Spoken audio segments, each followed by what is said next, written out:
Chatfield, we should. All right, so this isn't live yet, so who should we make fun of? I know it's hot. It's not recording though. So Just like force it out. I heard Ugland is terrible. It's And then I had to contact Craig and be like, hey, so the mouth was hot a little bit longer than I thought. Let's just get the AV team to fix that.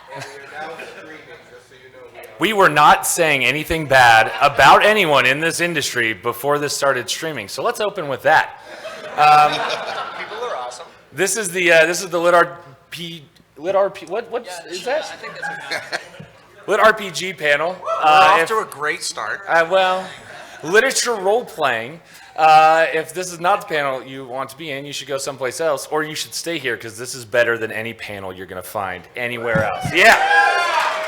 So I'm James Hunter. I've written a lot of books for Reading Gate Online, Rogue Dungeon, Shadowcroft, Bibliomancer with my buddy Dakota, Vigilbound, which is out, and you should buy it because it's new. I am not a proud man. I also run Shadow Alley with my beautiful wife Jeanette, and going down the line, just introduce yourselves. Let's start with Dakota. We'll work our way down. Hi guys, I'm Dakota Krout. I write LitRPG, Cultivation, basically any kind of progression fantasy in those genres.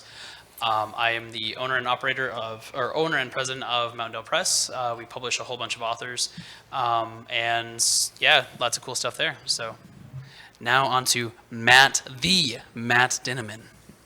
Hey, my name is Matt Dinniman. I'm a LitRPG and horror author. I write a series called Dungeon Crawler Carl. And He's double-fisting it, everybody. This is a thing Matt Dinniman is used to doing, I hear. I don't know. It's hard to say. if it's on the internet, it's true. And, that's pretty much it. Thankfully, I only have one microphone. I'm Mike Chatfield. I write LitRPG, science fiction, and fantasy, and it's a great time. And I'm going to get out of here real fast. Back to you. So Mike Chatfield did not go to sleep last night. He's super drunk on this panel, just let it be known. So there are going to be math questions for Michael Chatfield. We're live right now. Thank you very much. I'm aware. I know what I'm doing. All right. This is on the internet in the future. This is 10:30 in the morning. Just Real when quick, I am my characters, I am my characters. it's all right? true. He's Rugrat in the flesh. So real quick, I wanted to do a poll. Who here has already written books inside of the genre? Just show of hands. Okay. So quite a lot. Who here has not written anything but is interested or actively starting to write? Okay. God, it's such a liar. A lot of liars we have found in the It's a audience good thing you right have now. that beard going for you, or you'd be done, man. All right. That'll kind of help me with my questions.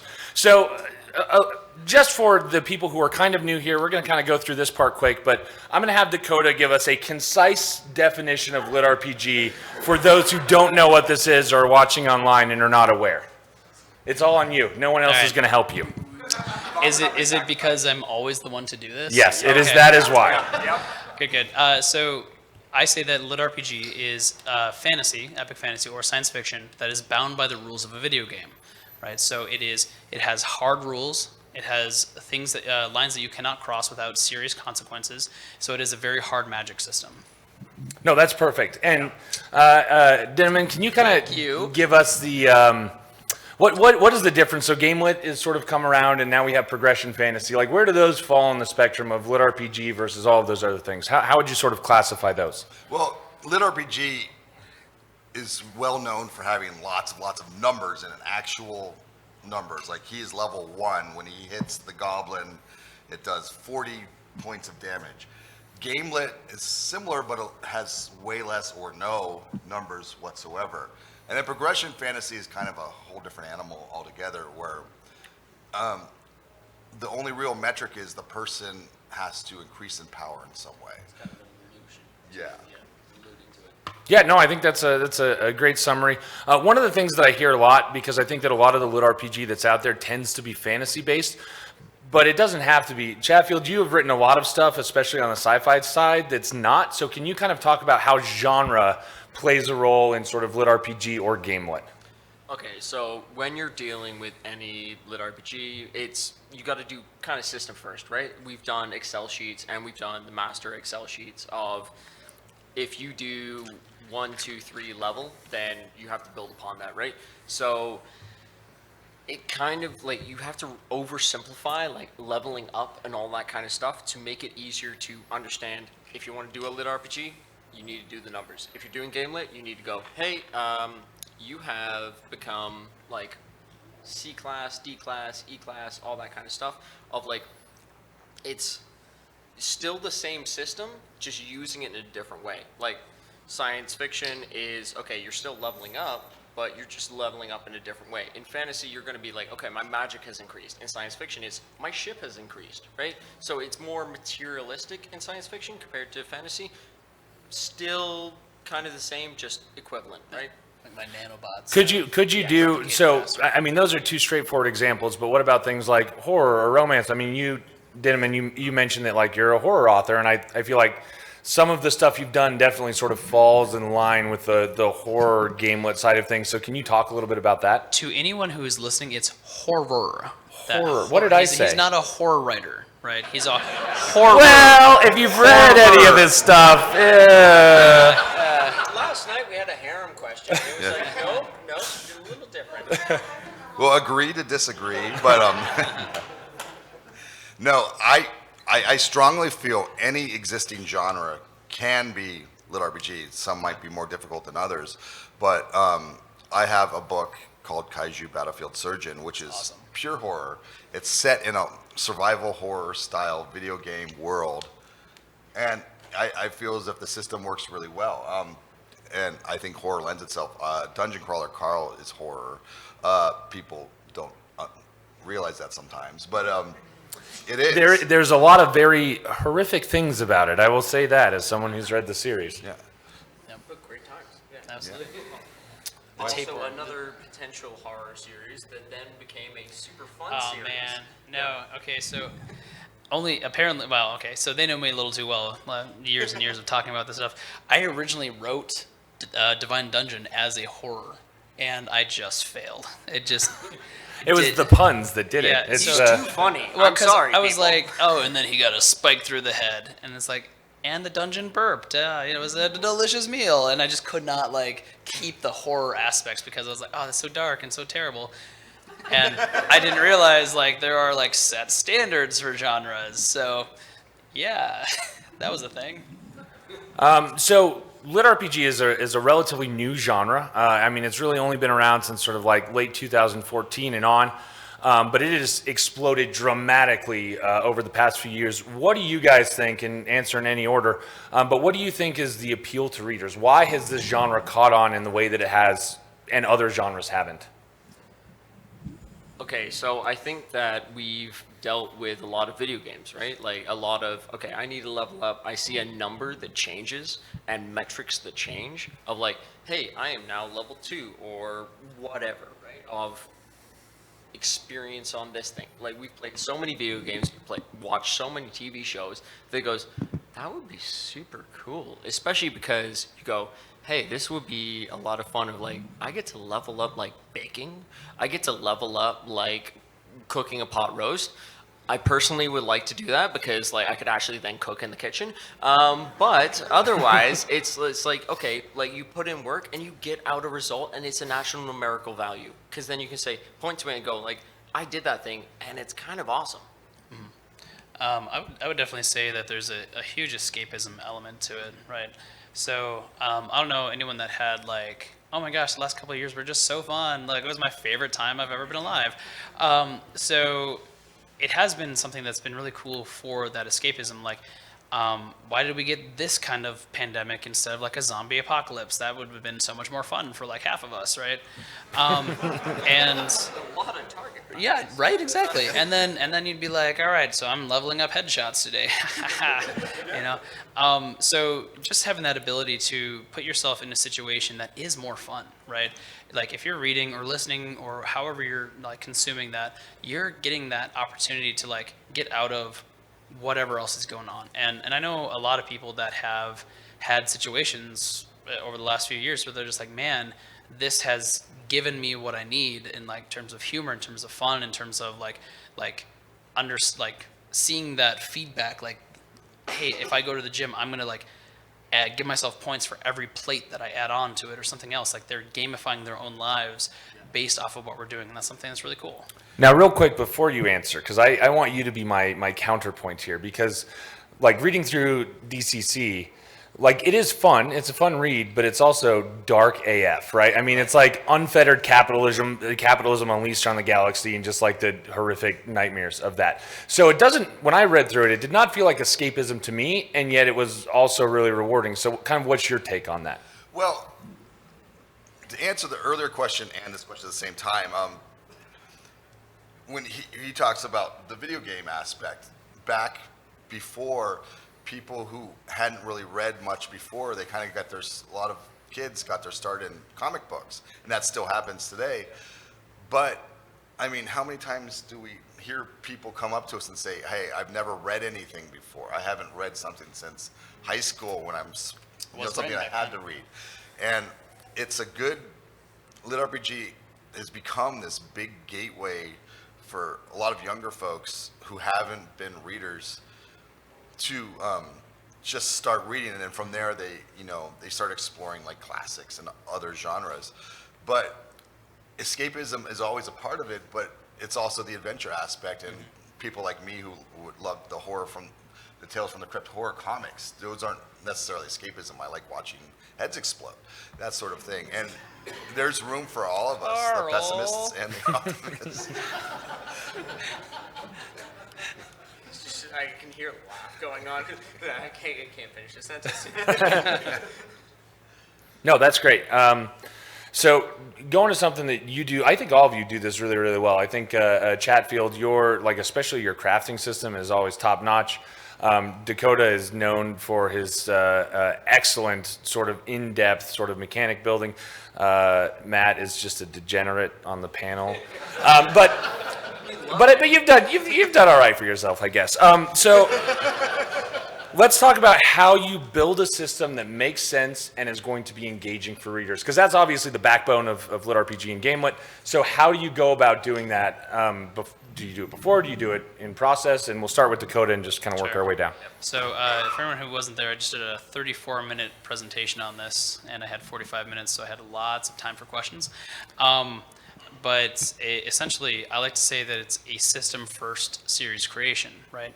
So what we're trying to do here is we're trying to front-load that work to make it easier to maintain consistency from one book to the next, to the next, to the next, keeping the power creep manageable, keeping the plot lines manageable, like all this other stuff that has to go to make a long series. Because anyone who has written a long series knows that the further out it goes, the more it deviates from what you kind of wanted it to be. So it can be really difficult. So my recommendation is to start by choosing the physics of your world, choosing how things are going to go, then choosing the reason why everything exists, right? So if we look at my Completionist Chronicles, right, we start with real world physics, but we go into a LitRPG system. We find the calamity that arrives is Earth is being overrun by monsters, so they need to go into this alternate thing. Then we choose, in my mind, we choose the personality of the person who can interact with that system, right? So they can go through that world using the system that they now have access to gain power, and then from there we outline, right? So all of that happens, like how things are going to interact, what sort of mechanics we're going to use, what spells and such are going to look like. All of that happens before I ever write a single word in the outline to say, here's how they're going to go and do it. And just to, so I had written a lot of books before I co-wrote with Dakota, and I was like, I'm a pretty good system builder. And then I was writing in the Completionist Chronicles universe, and he showed me his back-end spreadsheet, and I'm like, this is too much math. And I already did a lot of math, and I had just notebooks filled with notes about his system. It's insane. Excel is awesome, and please use it. Yes. Yeah. All right, Dinniman, what do you got for us? Please. No, I think I'm like the Bizarro Krout or anti-Krout. My method of building stories is completely opposite. I don't plan anything ahead. I literally don't know what's going to happen next when I write. I don't have my system planned out. I have the story, you know, I'm going to tell this story. One thing I do though is any book, any Yeah, I book got I it. write, I always make sure what the end game is going to be. It's clear from the very first 1,000 words what the end games of the story is going to look like, which kind of immediately builds the box that they're playing in. And I just make it up as I go along, but so I don't see what's in front of me, but I keep super extensive notes on what's behind me. I have literally hundreds of pages of Excel sheets. I have close to 400 named characters in my series right now, over 100 spells, monsters, all this stuff, and it's my toolbox. I go back in and I can go back and pull things out of it, and I don't necessarily recommend doing it that way, but it's for pantsers like myself, discovery writers, morons, however you want to call me. It works for me, and you know everybody has a different method of doing it, so either way works, I think. I would really go with, like, I used to go with, okay, if something has happened, I'm going to note that down and I'll keep a record of it so I can bring it up again. What I would really say is keep to the KISS rule in literally everything you do. And the KISS rule is keep it simple, stupid. Because when you're doing it, you're just going, okay, like, if I can remember this, even when I'm not doing this, we're good to go. Right? And your audience will remember this. Also, as soon as you say anything to your audience, they will remember it. Yeah. If you say, that is +3 there, they will remember that like 6 books later, and they'll be like, oh, that's a +3. Like, you should probably amend your stats on that. And you're like, yeah, I probably should. Good call. But it is also, the less difficulty you make for yourself, the easier it will become. So this is kind of like, this has all been sort of like about the craft and the genre as a whole. I kind of want to switch gears a little bit and talk about something really kind of in a different vein, which is, are you dating Angelina Jolie? I've heard this in many places, Matt. Is this true, false? Whatever you saw on TMZ may or may not be true. Okay, all right, there we have it, straight from the man's mouth. He's dating Angelina Jolie. That's what I heard. It's on the internet now. No, so what I wanted to switch gears to, so that's obviously sort of the craft, a little bit about like what LitRPG is. Since all of us are aspiring writers or actual writers, we're all writers, it doesn't matter. And we want to make money. I want to talk a little bit about sort of marketing, breaking in, that type of advice. So one of the things I'd like to do now is kind of talk about, what do you think in the market that exists today, how is the best way to go about breaking into our genre if you're a new writer? And we'll start with Chatfield and work this way. Okay, so this might be not what everyone's talking about. I think web serials are really doing extremely well. Not only because, you know, they are everywhere, but because you can monetize them in very different ways and you can get access to your community in very different ways. If you can meet what your community wants to meet, do that. Right? Like, your readers are your audience. Meet them halfway, they will love you for it. I agree with that. Specifically with LitRPG, we were just talking with someone who just recently started a serial on Vela. I don't know if Easy boy. Yeah, this is recorded. I will say that you're dating Angelina Jolie. I'm not going to say anything bad about Amazon. No, I won't say anything bad about Vela. The gold standard for web serials on LitRPG has been Royal Road. And it's a free website where you can post your stories, royalroad.com, I think. It's where Dungeon Crawler Carl started, actually. But there are so many other ways to... It's still a small genre, and advertising on Amazon, advertising on Facebook works to a certain extent. Word of mouth is still king in this genre. Getting other people to advertise for you for free by getting them to somehow like what you've written and have them talk about it is, in my opinion, still the #1 way for any LitRPG author to rise up in the ranks. Yep. My turn? Yeah, what do you got, buddy? I'm looking I at thought you like looking at me like, am I right? I'm like, I don't know. You just want to stare in your eyes deeply. Like, I understand. Yeah. So anyway, The greatest love story of our time. if only it weren't for Angelina Jolie. Ah. All right. So, I agree.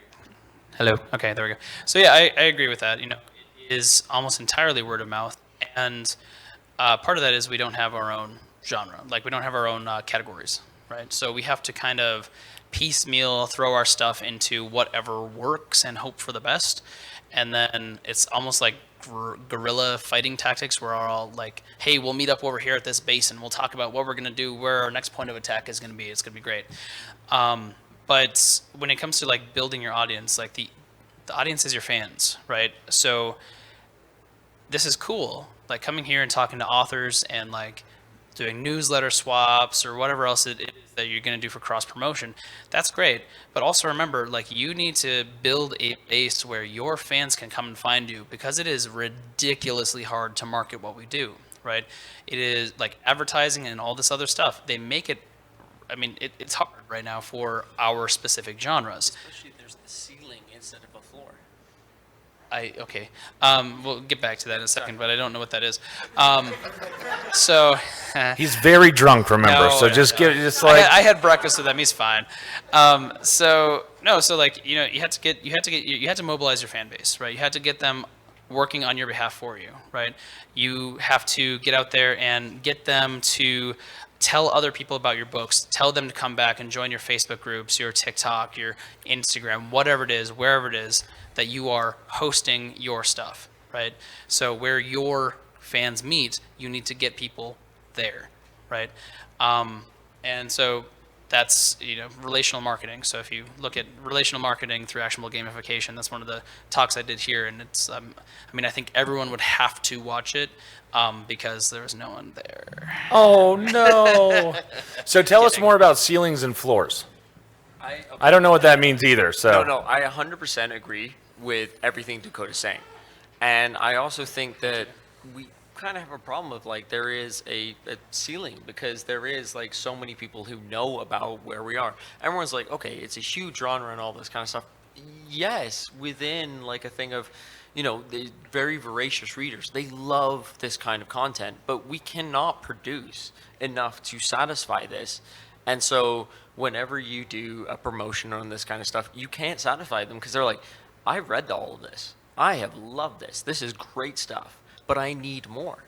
Yeah. And that's what I'm seeing is the kind of ceiling that we've got right now, because we have such awesome communities, such awesome readers. They're like, I've read all of that. And you're like, okay, like I have nothing more to give. And that's the hard part, right?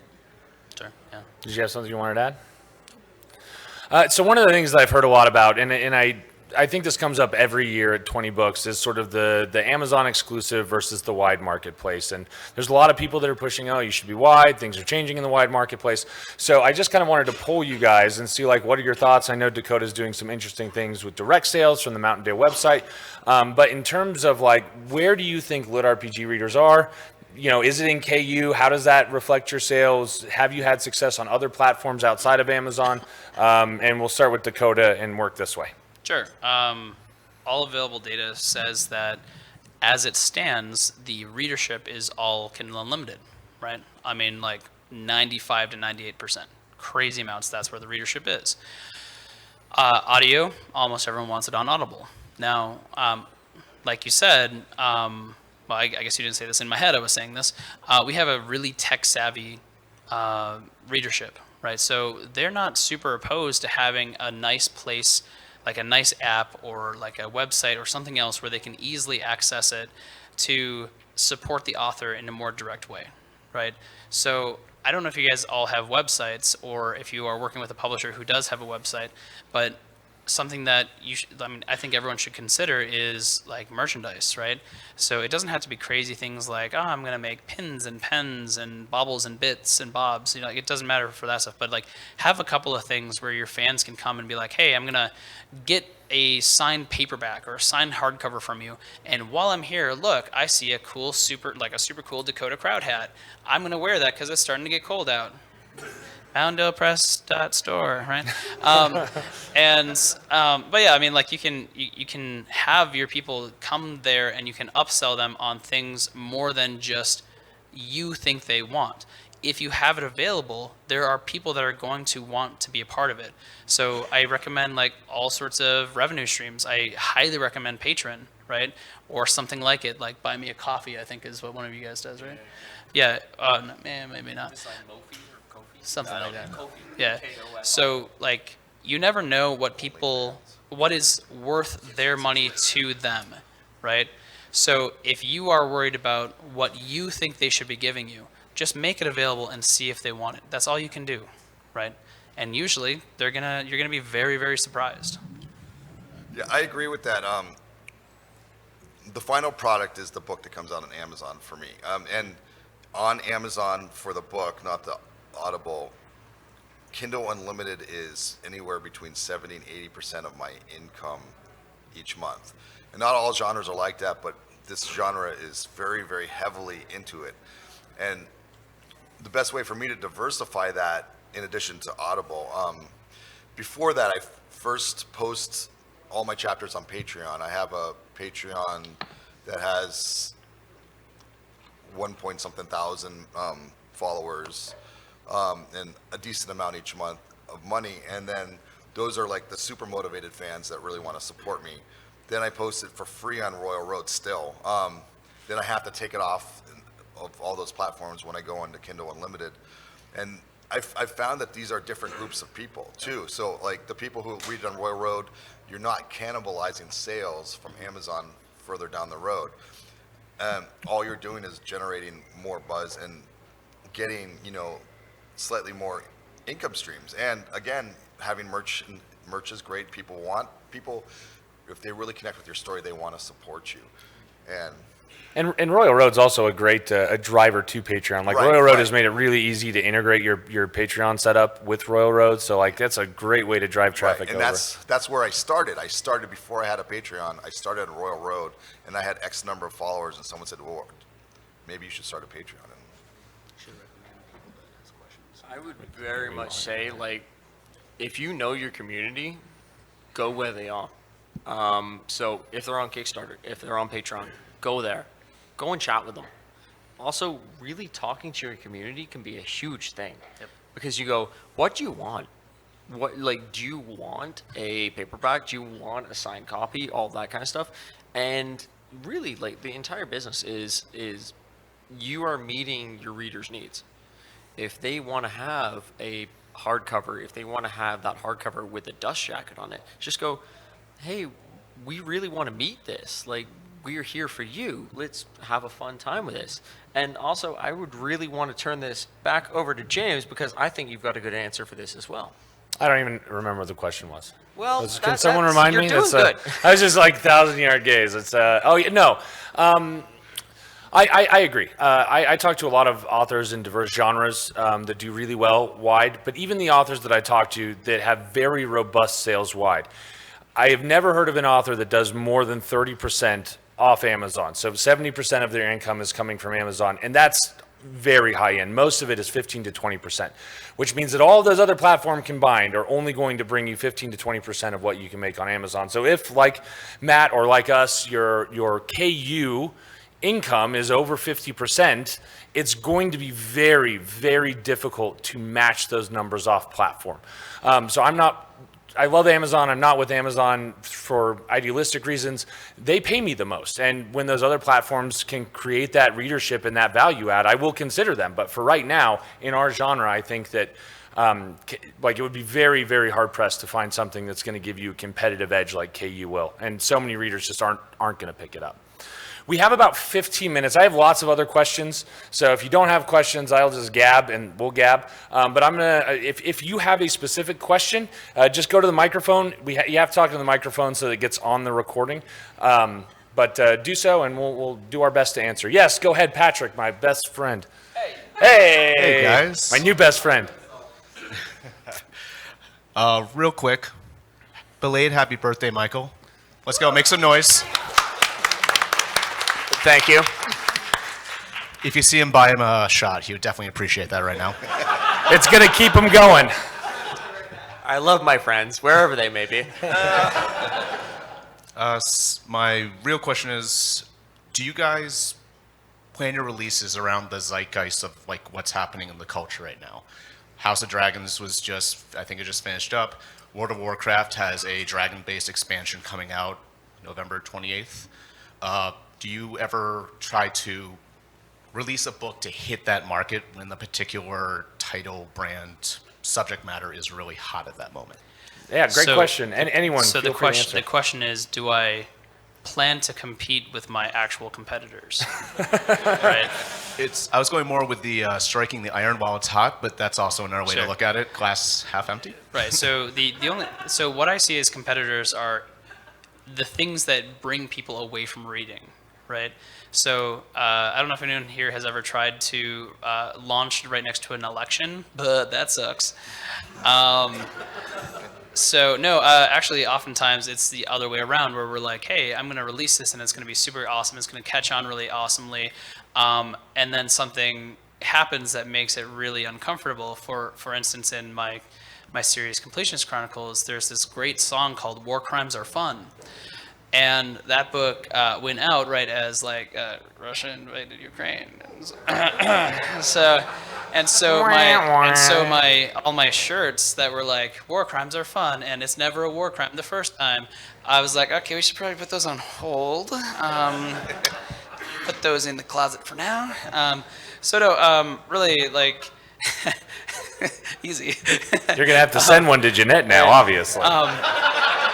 So yeah, so oftentimes it's the reverse of that. I've never looked at a competitor and been like, I wanna like write a series or write something to match up with that.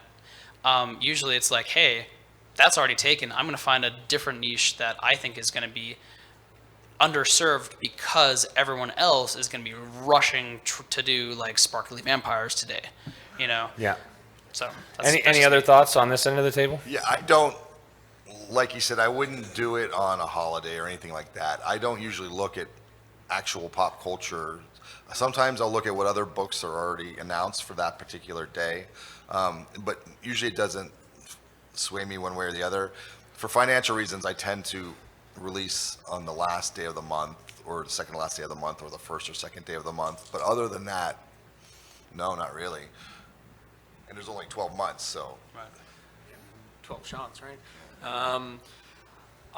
Okay, so there's also the thing of, this has been talked about in other panels, it's called SIMO release.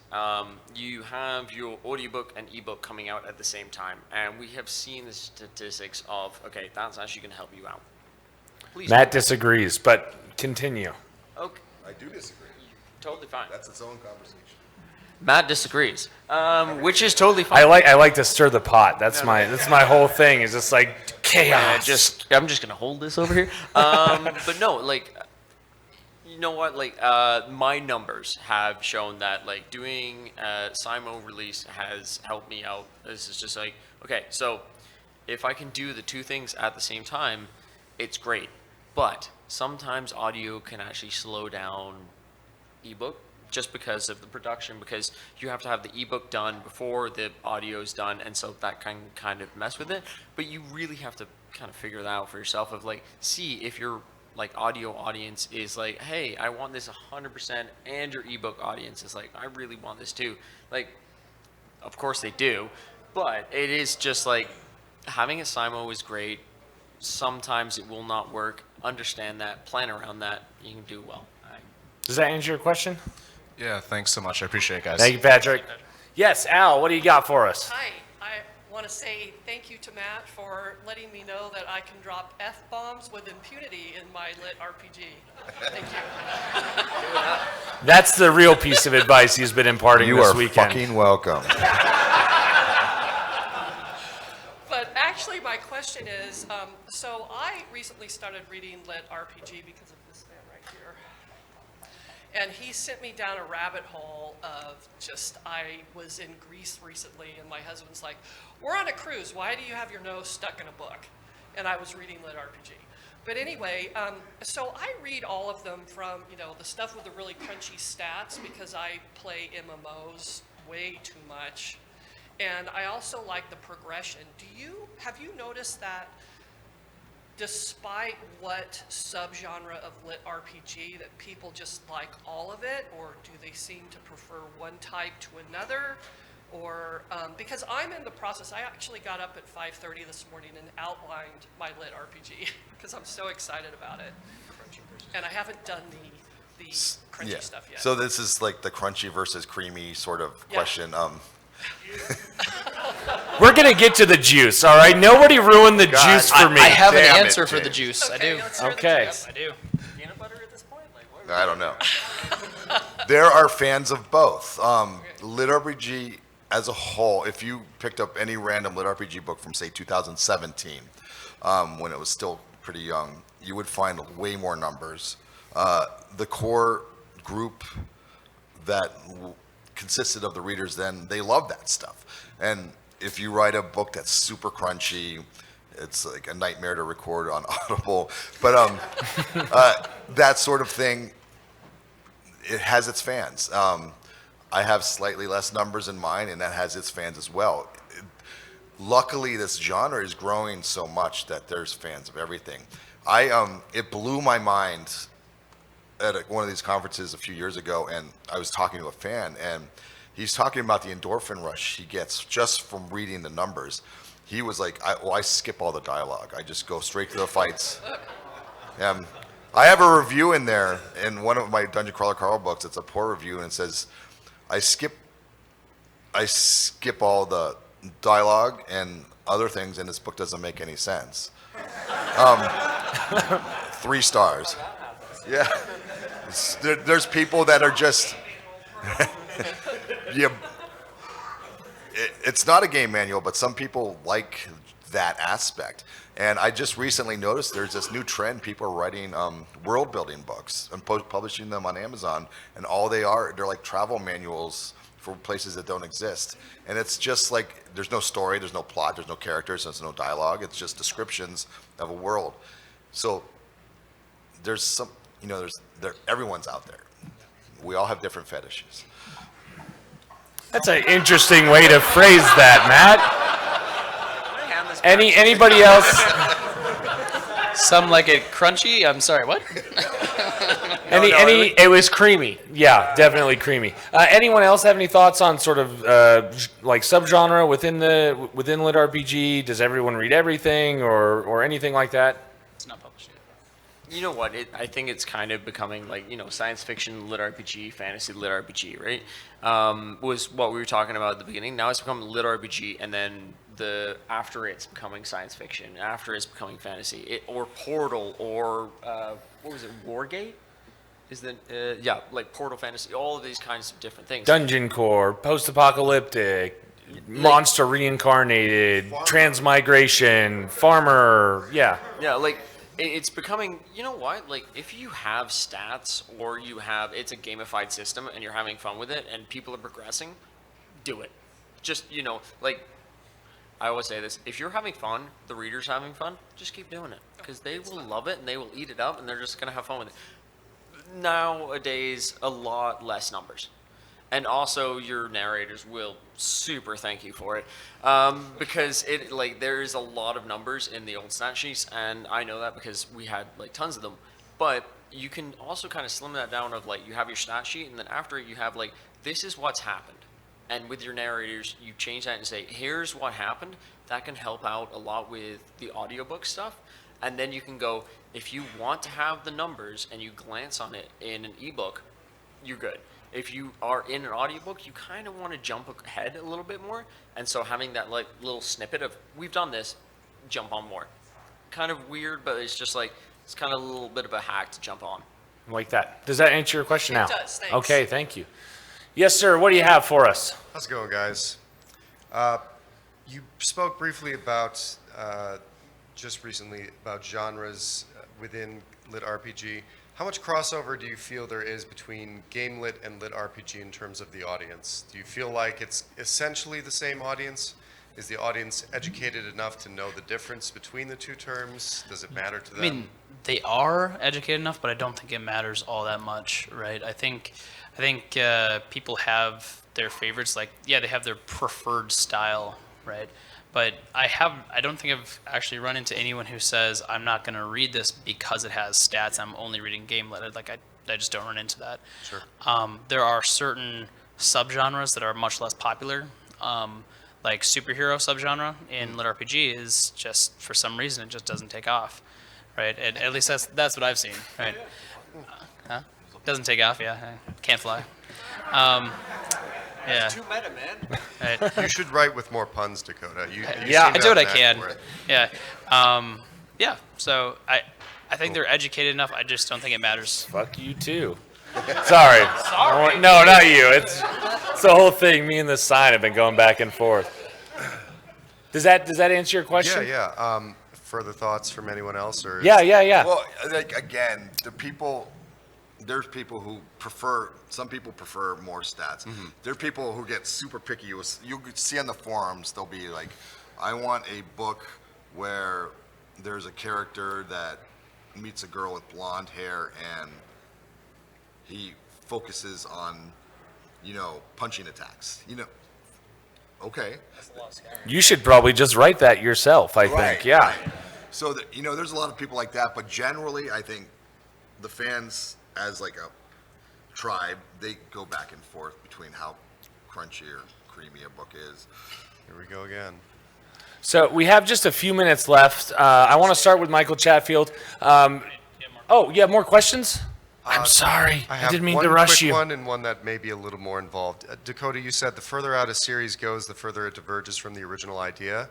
Do you guys feel like it should diverge heavily from the original idea? Because I think, having listened to DCC, it seems like that's sticking pretty close to the original concept, even 5 books in at this point. Yes.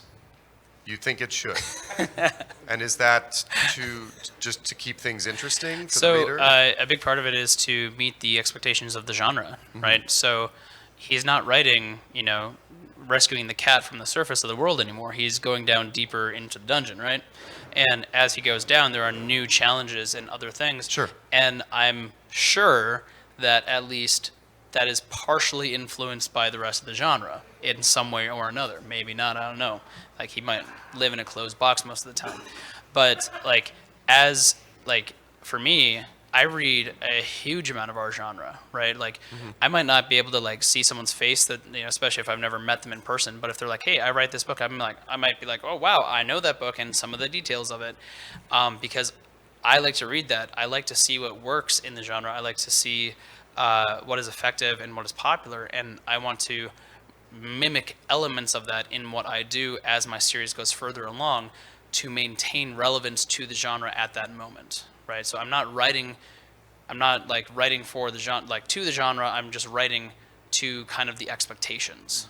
Sure. Right. And I don't think we have time for your last one. Final thoughts here. Michael Chatfield, can you just kind of tell us who you are, where people can find you, and any closing thoughts that you have, and then we'll work our way down. I'm Chatfield. I'm apparently at the end of this with the bunny. With the bunny. That's Eric Uglin's bunny, actually. His traveling companion from his son. Yeah. I write science fiction, fantasy, LitRPG. If you want to find me on Patreon, find me on Facebook, all that good stuff. I'm going to hand this over to Matt Dinniman. I'm Matt stop. Dinniman. I write Dungeon Crawler Carl. You can find me if you go to mattdinniman.com, it just takes you to my Amazon page. Or you can just Google Dungeon Crawler Carl, or Google Dakota Krout, and my face sometimes pops up underneath. Sometimes I look in the mirror and I see his face. I'm like, oh my god. Anyway, moving on. Hi guys, I'm Dakota Krout. You can find me at mountaindalepress.com.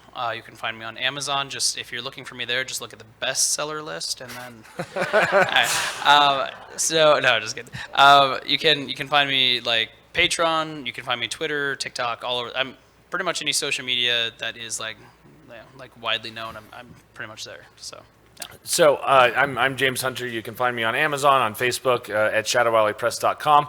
And just sort of my final thought is, if you're interested in reading or like learning about this genre, Panels like these are great, but the single greatest thing that you can do if you want to have success in this genre is know this genre, and that means reading and consuming the books. The people, I have seen this for years, that right-to-market authors that come in and are dismissive of the genre crash and burn. This is not a genre that takes well to people who do not love the genre. So if this is a place that you want to be, everyone who has ever really had success in this place is a legitimate fan of the thing that we do. Most of the successful authors started as readers who were like, man, there's something that's not in the marketplace that I want to see. I'm going to do it. And that only came because they were reading everything and they were immersed in the culture. This is a community-driven genre. That's why we have our success, is because we have amazing readers. So if you want to be a part of that, you need to be a part of that community. You need to tap into where those readers are, build that grassroots support, and read a lot of books that are in the genre. I think that's our time. Thank you all for coming. Let's give a hand for our awesome panelists. Let's give a hand for our moderator right here. Thank you guys. And if you have any additional questions, we're going to migrate out so that they can set this up, but most of us will be out in the hall milling around. Thank you.